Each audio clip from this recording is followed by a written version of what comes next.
Hi everyone, welcome to my channel. आज के इस वीडियो में हम लोग डिस्कस करेंगे बाइंडिंग एनर्जी कर्व। ये ग्राफ है जो कि बाइंडिंग एनर्जी पर न्यूक्लियन और मास नंबर के बीच में है। तो यहाँ पे मैंने ये ग्राफ ड्रॉ किया है। तो हॉरिजॉन्टल एक्सिस पे मास नंबर है और नंबर ऑफ न्यूक्लियॉन्स, और वर्टिकल एक्सिस जो है ये है बाइंडिंग एनर्जी पर न्यूक्लियन। ठीक है, तो बाइंडिंग एनर्जी पर न्यूक्लियन आप ऐसे लिख सकते हैं या फिर EBN जो कि NCERT में सिंबल यूज़ किया गया है। ठीक है, तो इस एक्सिस में जो बाइंडिंग एनर्जी पर न्यूक्लियन है वो in the units of mega electron volt दिया गया है। बाइंडिंग एनर्जी पर न्यूक्लियन होता है binding energy divide by total number of nucleons. और लास्ट क्लास में मैंने डिस्कस किया था कि ये जो बाइंडिंग एनर्जी पर न्यूक्लियन होता है ये डिसाइड करता है कि एक न्यूक्लियस कितना कम स्टेबल होगा या ज़्यादा स्टेबल होगा। बाइंडिंग एनर्जी पर न्यूक्लियन जितना ही ज़्यादा होगा स्टेबिलिटी उतना ही ज़्यादा होगा। ठीक है, तो यहाँ पे जो कर्व है, इस कर्व में यहाँ पे स्टार्टिंग पॉइंट यहाँ हाइड्रोजन से स्टार्ट होता है। हाइड्रोजन, फिर ड्यूटेरियम, ट्रिटियम, लिथियम, फिर ये पीक जो है हीलियम है, यहाँ पे पीक कार्बन 14, यहाँ पे पीक जो है ऑक्सीजन 16, मतलब ऐसे पीक फिर डिक्रीज फिर ऐसे हो रहा है कर्व। फिर यहाँ जाके ये आयरन 56 है और फिर यहाँ पे uranium 238।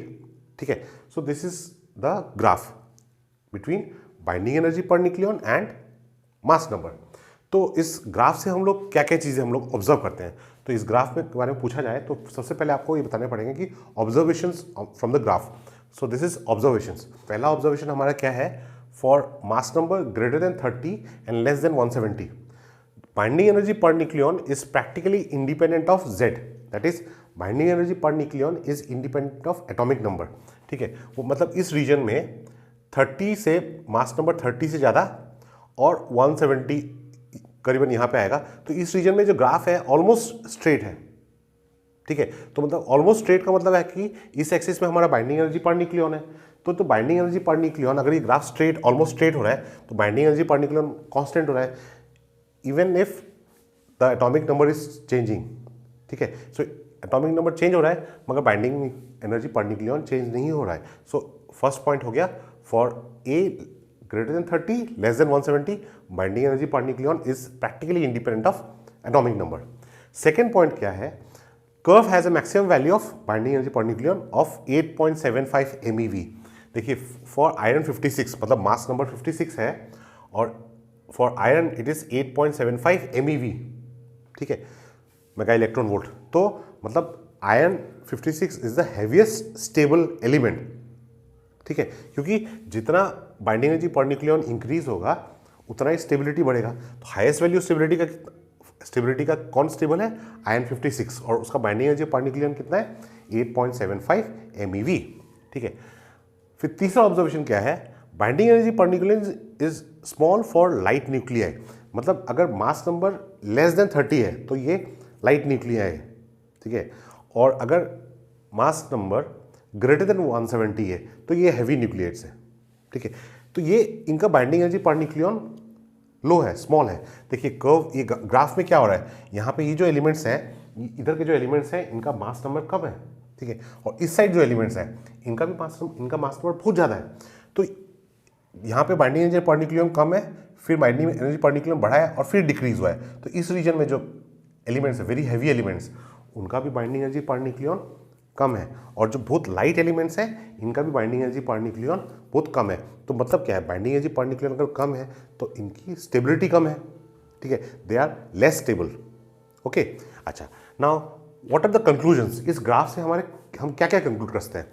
So the first conclusion is, see nuclear force is attractive and sufficiently strong to provide binding energy per nucleon of few MeV।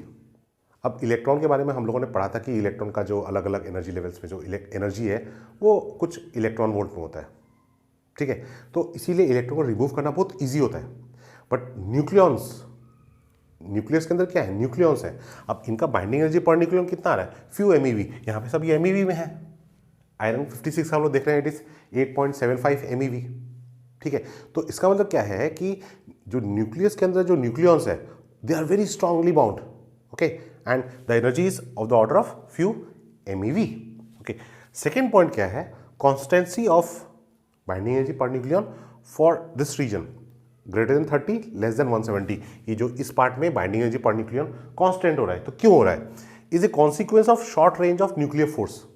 ठीक है, Now, nuclear force is a short range force. That means nucleons they can interact only with other nucleons which are close to it. Okay. अब जब mass number 30 से ज़्यादा increase हो जाता है तो ये जो एक्स्ट्रा न्यूक्लियॉन्स जो ऐड हुए हैं वो तो दूर में है, ठीक है। तो ये उनके जो न्यूक्लियॉन्स के बीच में जो एक्स्ट्रा फोर्स डेवलप होना चाहिए था वो डेवलप नहीं हो पाता है, ठीक है। तो मतलब जो न्यूक्लियर फोर्स है वो बढ़ता है for this range for 0 to 30, ठीक है। 0 to 30 जब मास नंबर आप इंक्रीज कर रहे हैं तो न्यूक्लियर फोर्स इंक्रीज हो रहा है, बट 30 के बियॉन्ड ये ऑलमोस्ट कांस्टेंट हो रहा है। तो इसका मतलब क्या है, जो उसके बाद जो न्यूक्लियस आप ऐड कर रहे हैं उसके वजह से एक्स्ट्रा कोई न्यूक्लियर फोर्स में इंक्रीज कुछ नहीं होता है, ठीक है, क्योंकि वो जो एक्स्ट्रा न्यूक्लियस ऐड हो रहा है वो दूर में रहेगा, वो इंटरेक्ट नहीं कर पाता है दूसरे न्यूक्लियस के साथ, ठीक है। For a greater than 170, mass number greater than